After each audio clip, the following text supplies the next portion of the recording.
ताओ ते चिंग लगभग 2500 साल पहले चीन में लगभग उसी समय लिखा गया था जब बुद्ध ने भारत में धर्म की व्याख्या की थी और पाइथागोरस ने ग्रीस में शिक्षा दी थी।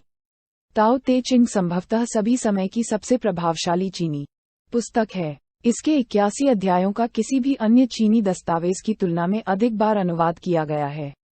ताओ ते चिंग ताओवाद के दार्शनिक आधार प्रदान करता है, जो चीनी विचार का एक महत्वपूर्ण स्तंभ है। ताओवाद सिखाता है कि सभी चीजों के मूल में एक अविभाजित सत्य है। इसका शाब्दिक अर्थ है, ताओ का अर्थ मार्ग है, ते का अर्थ सद्गुण है, चिंग का अर्थ धर्मव्रत है। ताओ ते चिंग का अर्थ सद्गुण के मार्ग का धर्मव्रत है। ताओ ते चिंग की कविताएं प्राचीन चीनी भाषा में लिखी गई हैं, जो हिंदी से बहुत अलग है।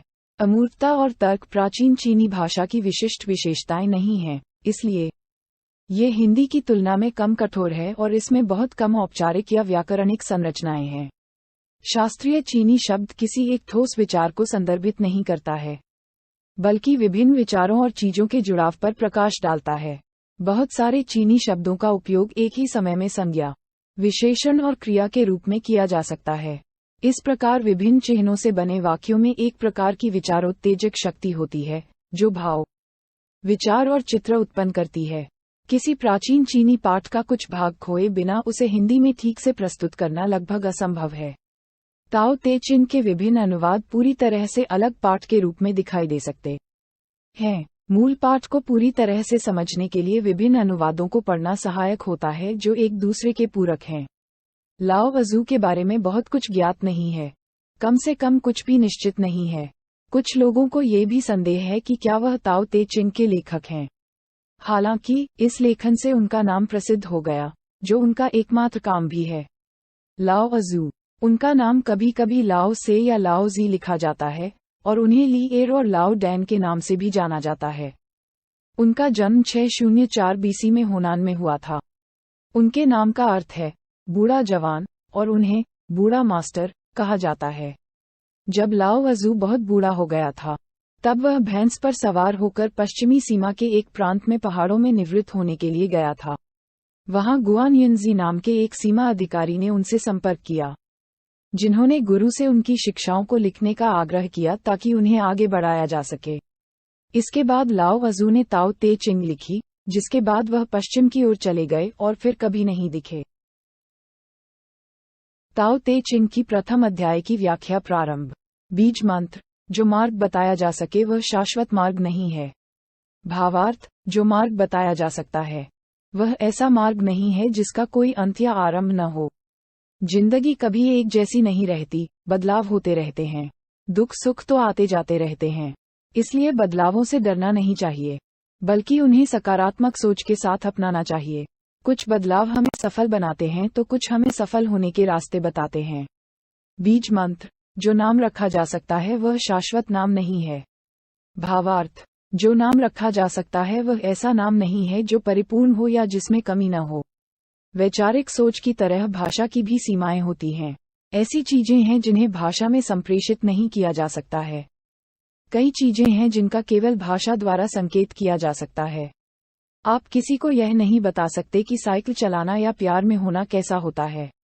आप कोशिश कर सकते हैं, लेकिन अनुभव की तुलना में शब्द केवल छाया या संकेत हैं।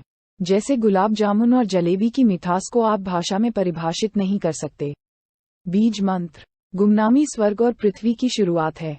नामकरण 10,000 चीजों की जननी है।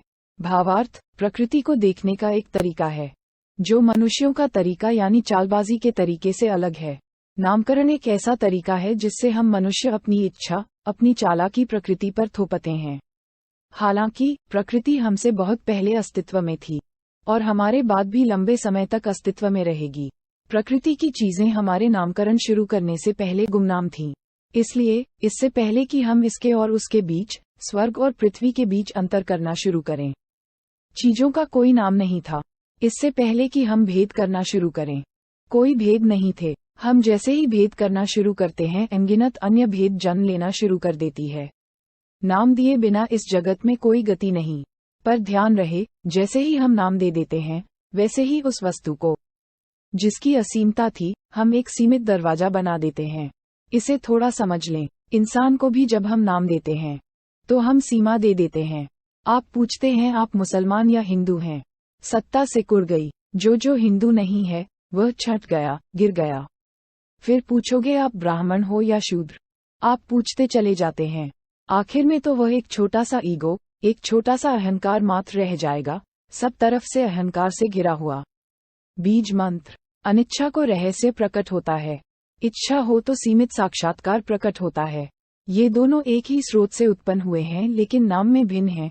यह अंधकार के रूप में प्रकट होता है, अंधकार के भीतर अंधकार सभी रहस्यों का द्वार है। भावार्थ, इच्छा के बिना व्यक्ति रहस्य को देखता है, इच्छा के साथ व्यक्ति सीमित चीजों को देखता है। हम जितना करीब आते हैं उतना ही अधिक हम देखते हैं कि हम कितनी दूर हैं, और ये अज्ञात का ज्ञान ही ज्ञान है। जैसे जब आपको भूख लगती है और आप सेब के बगीचे को देखते हैं तो आपको केवल सेब ही दिखता है, लेकिन जब आपकी कोई इच्छा नहीं होती है तब आप सेब के पेड़, सेब के बगीचे और उसके आसपास की हर चीज को एक के रूप में देखते हैं। आप ब्रह्मांड की एकता को देखते हैं। जब आप इच्छा से प्रेरित होते हैं तो आप बस ये देखते हैं कि आपकी इच्छा क्या संबोधित करती है।